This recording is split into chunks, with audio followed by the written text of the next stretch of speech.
Welcome to another episode of the Brilliant Brands Show. In this episode, I unpack rule number 3 for building a brilliant church brand. Welcome to the Brilliant Brands Show. I'm Justin Keller, former accidental marketer and creative director turned church branding expert and entrepreneur. Each episode, I'm unpacking the strategies that I've used to help churches all across America make their story, their brand visuals, and their marketing so brilliantly clear that it's impossible to ignore them. And now, it's your turn. I hope you're ready to challenge the way you see things, rebel against complacency, comfort, and conformity, and find your untold brilliance. Now, let the show begin.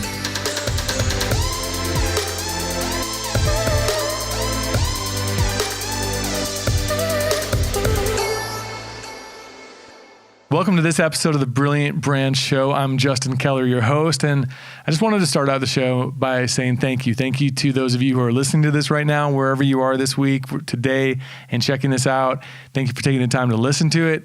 And then I just appreciate that you're letting me even speak into what you're doing as a church. If you don't agree with everything, that's okay.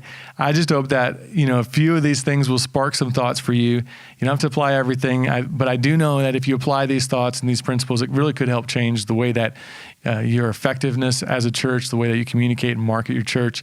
And so just thanks for being open to these thoughts and these ideas.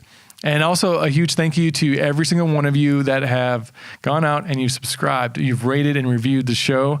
I love seeing your feedback. I know that it took effort, it took time for you to go do that. So I appreciate that. If you haven't done that yet, I would just ask you to go over to iTunes, subscribe, rate, and review the show. The feedback really does matter, whether it's good or bad. It helps me understand if this is even helping you, what it's doing for you. And so thank you in advance for doing that.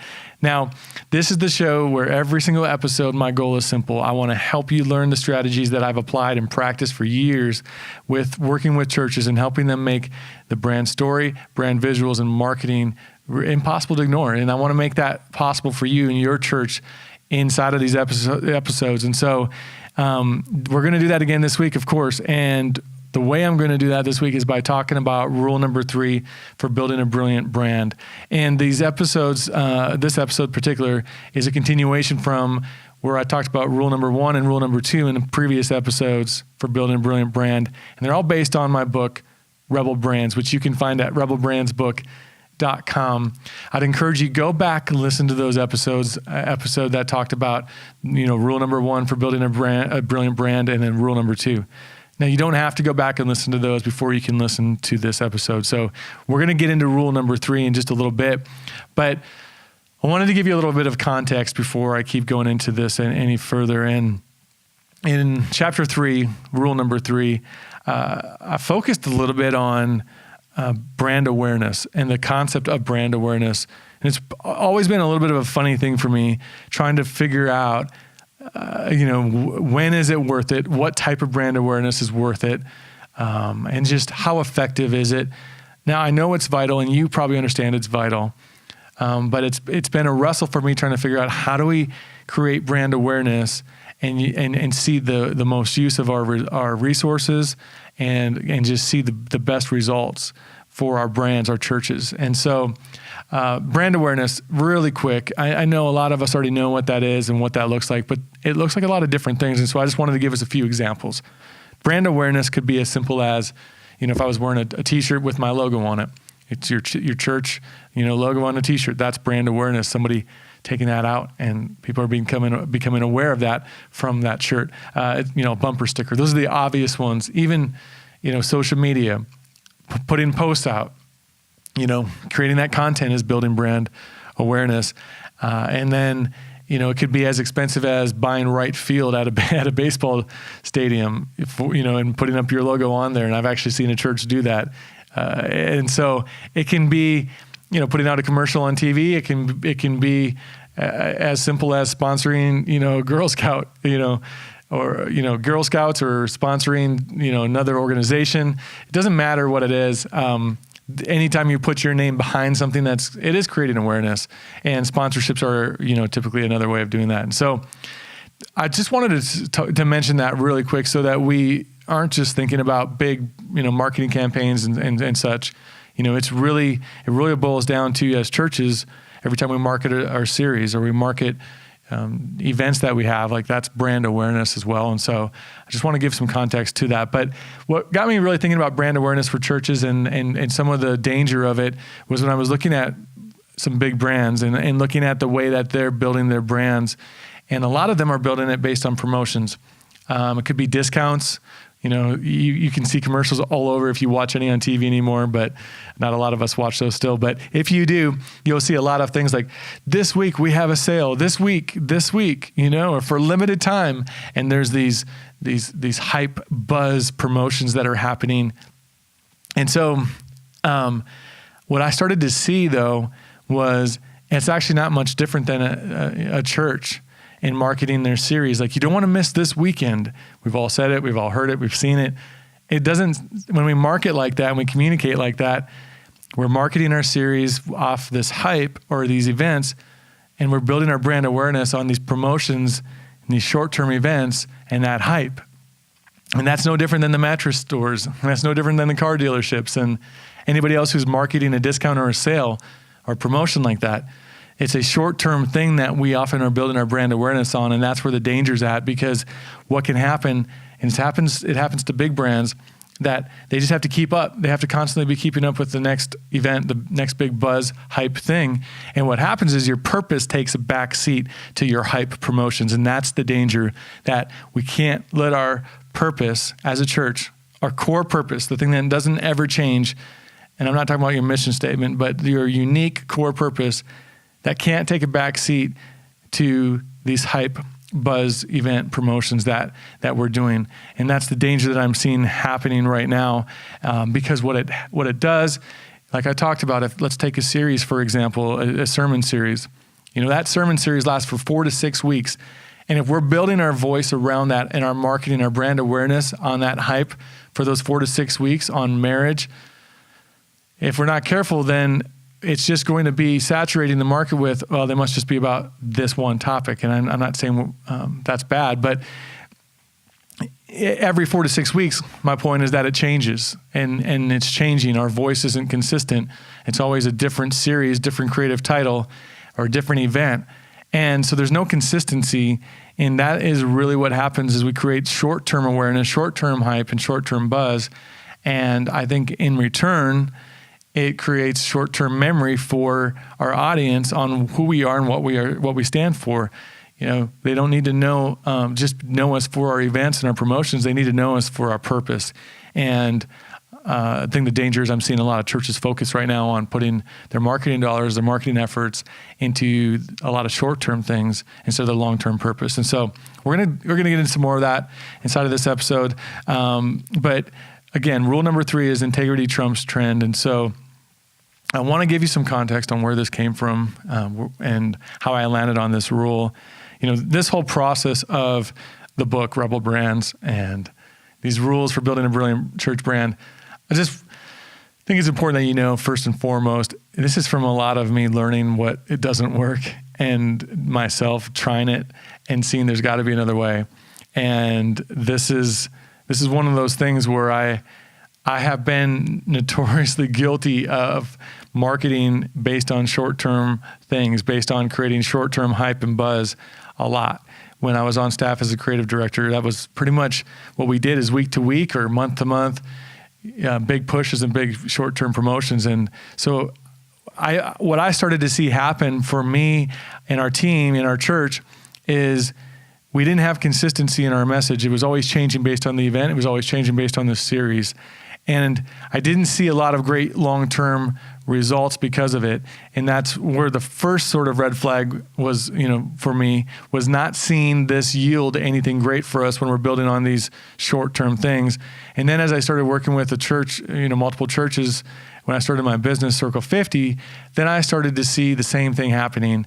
And I was seeing consistently that in the churches that were built on short-term buzz and hype, constantly changing what their voice is to the market based on the event, I was seeing that those churches were plateauing or even declining in growth. But the ones who were consistently building brand awareness on purpose and not hype, I have seen growth happening, and I've seen healthy, sustainable growth happening. And so it really started to make me think about things when I was working with a particular client. And they had done a big campaign, a big event, and you have done the same thing. You've seen a lot of people show up. And what can happen is, just like this client, they saw so many people showed up and they told me it went great. There was so much great energy and they thought it was a huge success. And my question for them was, what long-term benefits have you seen from this? And they couldn't justify it. They fumbled over their words. And the justification was there was great energy and a lot of people showed up. But they couldn't quantify that and justify that beyond that and show any results for the months past that. And I think that's where it made me start to think about, as churches with limited resources, how many of us can afford to just create buzz? How many of us can afford to just create, a bunch of hype around something and never convert that to, buy-in?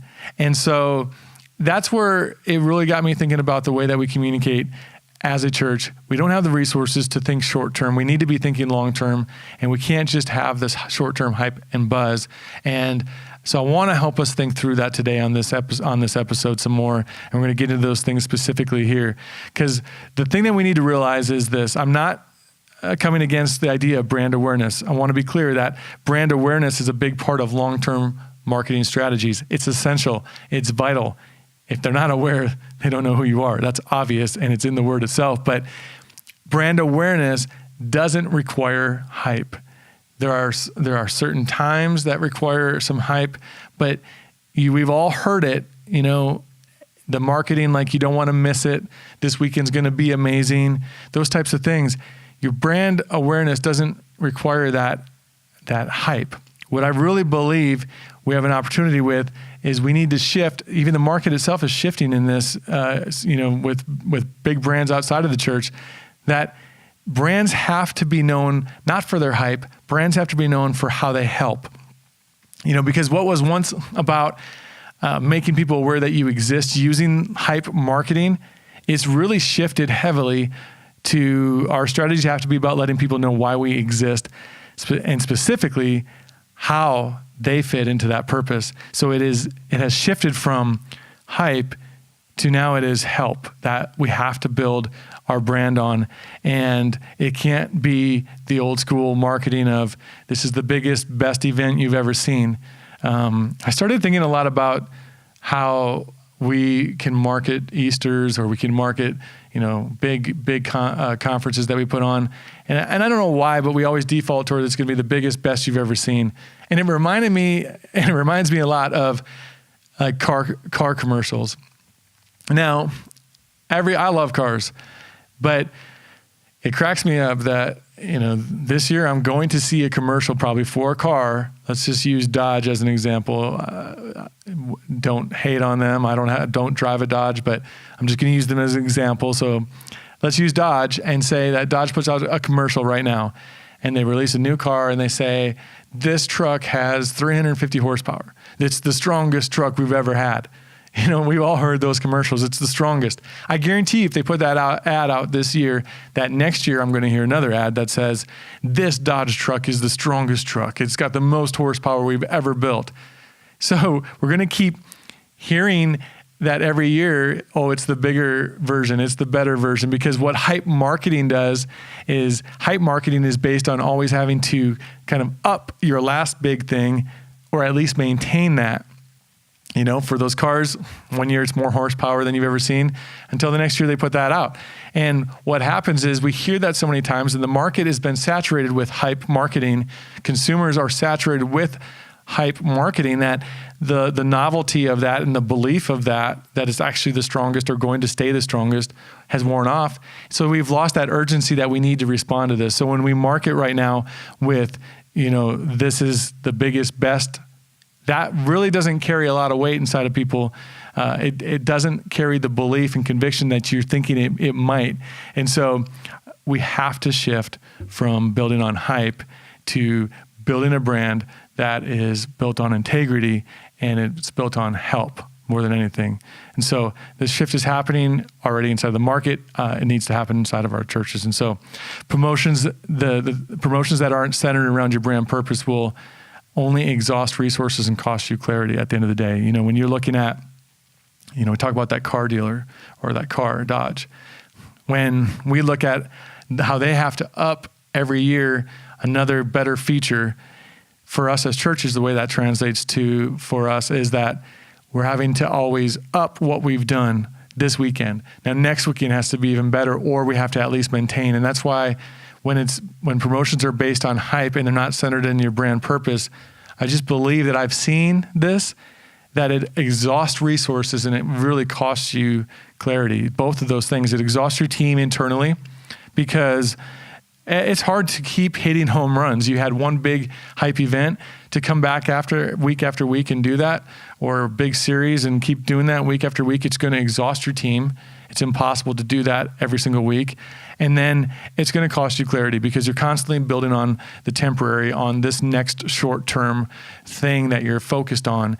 And so it costs you resources with your team, buy-in, and then clarity overall. And so integrity does trump trend. Let's just look at a few ways then how we can practice this and make this practical for you. So the first thing that I would challenge you to do is this. Always ask, how does this promotion connect with our purpose? I was reading a book, and I believe it's called A Brand New World, and I cannot remember the author, but I'll put the notes and I'll put the book, the link for it in the show notes. But it was the chief marketing officer or creative director for he was for Nike and then Starbucks, and so it's a really interesting read. I would recommend it to all of you. But inside of this, he was talking about when he came on with Starbucks. Starbucks had an opportunity to enter into a partnership with United Airlines. And what I loved about reading the way they went through the decision making was, United Airlines had a big reach. They had a big brand already established. This is before Starbucks was huge. And so the opportunity to be part of that airline could on the surface look like this is just going to be a huge opportunity, a big win. But they were meticulous about making sure that the quality of the coffee wasn't tainted at all. They were meticulous about making sure that there was absolute integrity preserved in the way that the coffee was served. And just watching them tear apart it from the flavor to the presentation and overall quality, they wanted to make sure that this partnership and this promotion, this brand awareness would align with their purpose and of their brand and not dilute it. And I love that. When I read that, it made me think about us as churches that, is it possible that some of our promotions are actually diluting our brand? They're not aligning with our brand, they're diluting. And what I mean by that is, if you can't actually connect your purpose to the promotion and it was just a cool event, if that's all you can look back and say is that was a great event, there's a lot of energy and a lot of people showed up. If that's all that happened with that, you're missing the point. Because at that point, I would argue that you're not much different than just an event center. Attracting people, moving them in, and then they're out, and then attracting them again to the next thing. But as churches, it's not about hype. We're not event centers. It's about help, and it's about building our promotions around on integrity and being true to the purpose that we have. And I think there's a lot to learn from, if a brand like Starbucks is so worried about the alignment that they have with their promotions and the brand awareness that they create, if they're so consumed with making sure it doesn't dilute their brand, we as churches, I think, can learn a lot from that as well. And we need to be obsessed over pure alignment with our purpose and never letting that take the back seat and diluting that brand purpose for the sake of hype and buzz. And so let's go on to the next thing. So the first thing that we need to do is just make sure that asking ourselves, how does this promotion connect with our purpose? And then the next thing that I would say is, how can we extend this short-term event and promotion?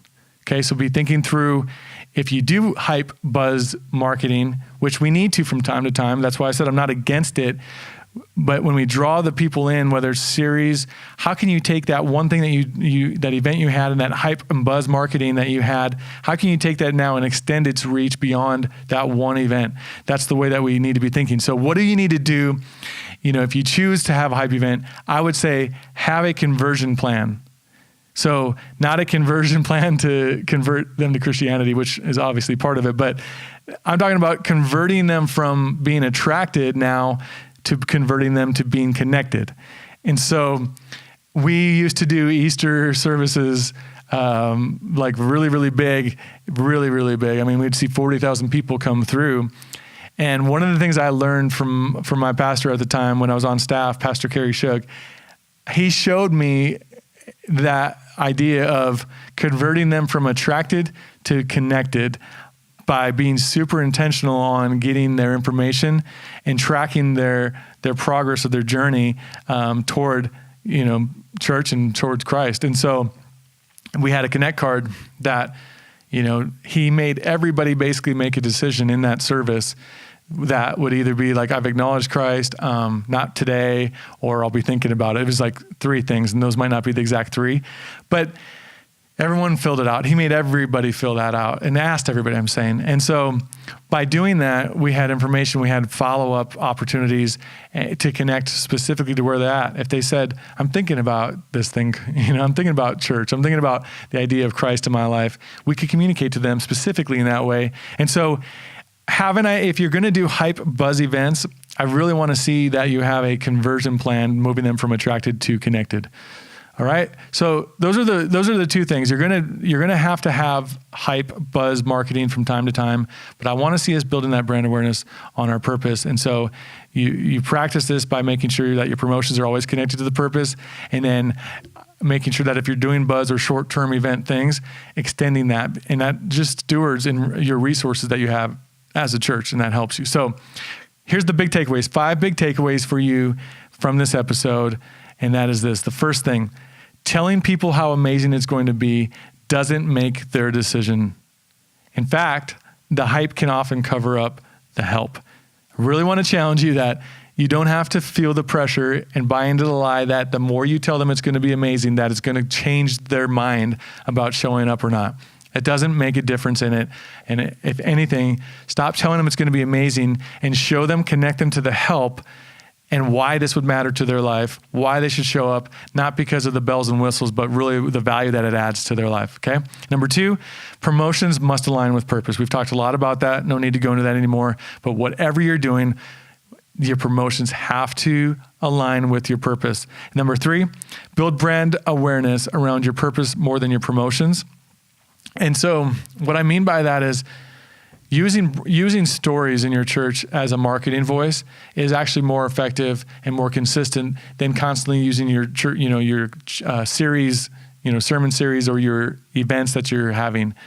Using stories week in and week out, using your pastor putting out their voice and their message to people on social media, that actually builds a consistent brand awareness and message more than promotions will. And so build your awareness around purpose, not just around promotions, short-term events, and hype. And then number 4, only start what you can sustain. The biggest problem with hype is, like I said, just like those cars, every year we have to have more horsepower. Same thing for your church. Don't start something you can't sustain. Having a big event one weekend that made the service look really great, you had special musicians come in, and it was just the most amazing, presentation. And then next week you're back to mediocre at best. That doesn't do any good. Again, back to Pastor Kerry Shook, when I was working with him, one of the things that we really shifted toward was, let's not make the Easter weekend experience and the big events, let's not make those any different than what they would experience week to week. Because I don't want them coming in on that one Sunday and then coming in the week after and saying, well, where'd all the cool lights go? Where'd all the great music go? Okay? And so only start what you can sustain. And then number 5, free yourself from the lie that more is better. I think that the problem is that we get bored. We get discontent. We get bored with our own the way that we're doing things, and we think about all these things that add hype and buzz just because we're bored. And oftentimes what you do at the basic, in its simplest form as a church, ministering to people and meeting their needs, that is enough. That is enough. And so don't buy into the lie that more is better. Don't get bored with your brand and your experience that you create and just try to overhype it because you think that other people are bored too. All right, so that is all for this episode. Just remember, if you're going to build a brilliant brand, it has to be built on integrity, not trends. build on the purpose that you have, stay true to that, and don't get discontent or bored with it, all right? All of this, again, like I said, it's based on the new standard for communicating for your church, the book, Rebel Brands, but the framework to help you actually do this is the Brilliant Brands framework, and you can learn more about that at brilliantbrands.com. Again, rate, review, subscribe, give me your feedback. I'd love to hear that. And just thank you. Thank you to everybody who's been on this journey with me. I would really encourage you, part of this journey that would help you to move along with this would be to get the book, Rebel Brands. It's not about selling the book. It's just about getting this mindset and understanding. There's the things I'm talking about inside of each of these episodes. I didn't take word for word from the book what's inside of there. So if you get the book, you're going to get different content than what you're getting here. So I would encourage you to go get the book. And I just want to keep challenging you to do whatever it takes to rebel against complacency, comfort, and conformity. Fight for your brilliance as a church. And until next episode, make today great. Thank you for listening to today's episode. The Brilliant Brand Show is powered by Circle 50 Creative. You can learn more about how we help ministries solve critical ministry moments with the right message, brand visuals, and strategies at circle50.com.